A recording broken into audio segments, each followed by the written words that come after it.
शांति प्रातः मुरली बाप दादा मधुबन। मीठे बच्चे, अशरीरी बनने की ड्रिल नंबर 1 ड्रिल है। इससे वायुमंडल में सन्नाटा छा जाता है। बाप का डायरेक्शन है, इसी ड्रिल का अभ्यास करो। आत्मा हो, यही एक अभ्यास बाबा कहता, जिससे सारे विश्व का वातावरण ही बदल सकता है।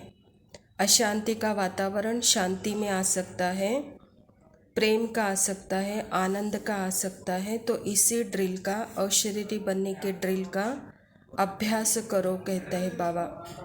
प्रश्न है, दुनिया के अनेक विघ्नों के बीच में रहते हुए एक रस और खुशी में कौन रह सकते हैं? उत्तर है, जो किसी भी विघ्न की परवाह नहीं करते। तुम्हारे दुश्मन तो अनेक है, विघ्न डालेंगे, कलंक लगाएंगे, गाली देंगे, लेकिन याद रहे कि कलंक लगाने से ही तुम कलंकीधर बनते हो। कहते हैं श्री कृष्ण ने चौथ का चंद्रमा देखा, इसीलिए उस पर कलंक लगे, लेकिन अभी तुम बच्चों पर बहुत कलंक लगते हैं।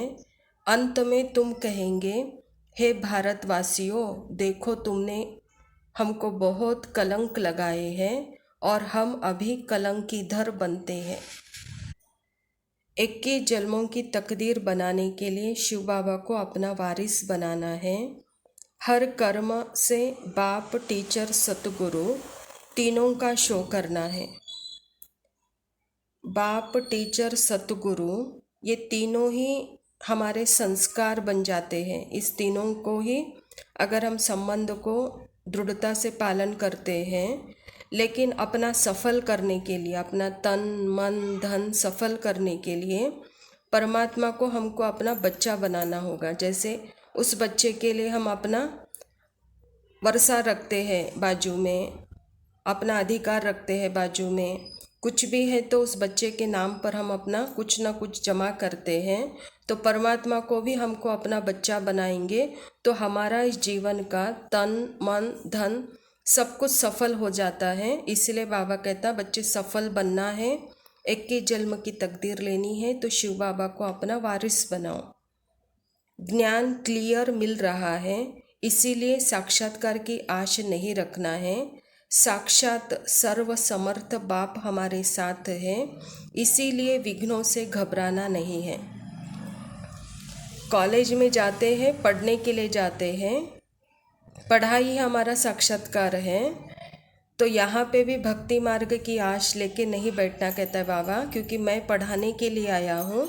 साक्षात परमात्मा हमारे सामने आकर देवी देवता बनाने की पढ़ाई पढ़ रहा है, और इस पढ़ाई में बच्चे बहुत विघ्न आएंगे, लेकिन विघ्नों से घबराना नहीं, कहते बाबा। वरदान है, मेरा बाबा के स्मृति स्वरूप द्वारा समर्थियों का अधिकार प्राप्त करने वाले समर्थ आत्मा भव। कल्प पहले की स्मृति आते ही बच्चे कहते हैं तुम मेरे हो, और बाप कहते हैं तुम मेरे हो। इस मेरेपन की स्मृति से नया जीवन, नया जहान मिल जाता है, और सदा के लिए मेरा बाबा इस स्मृति स्वरूप में टिक जाते हो। इसी स्मृति के रिटर्न में समर्थी स्वरूप बन जाते हो। तो जितना स्मृति में रहते हो उतना समर्थियों का अधिकार प्राप्त होता है।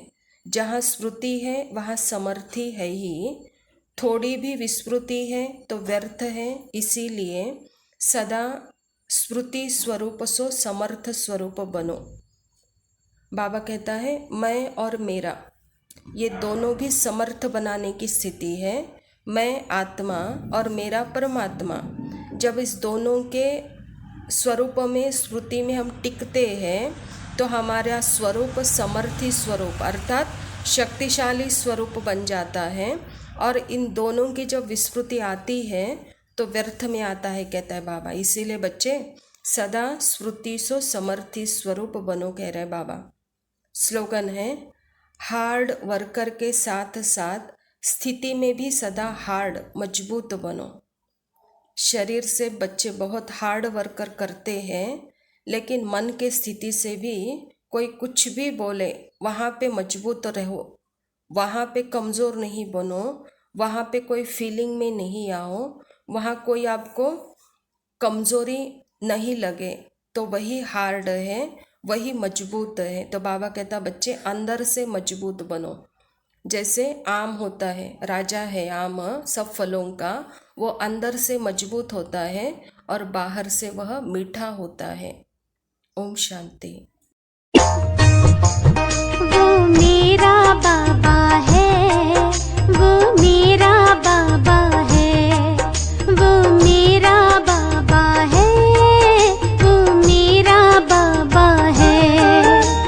ज्ञान की राहें दिखलाता, आत्मदीपों को है जलाता, पावन वो बनाता है। वो मेरा बाबा है, वो मेरा बाबा है, वो मेरा बाबा है, वो मेरा बाबा है।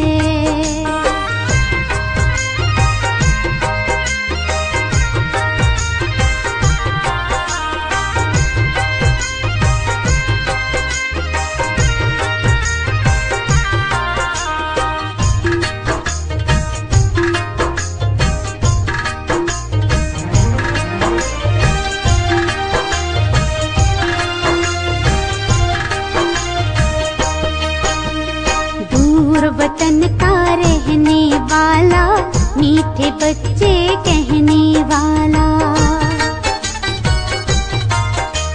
दूर वतन का रहने वाला, मीठे बच्चे कहने वाला।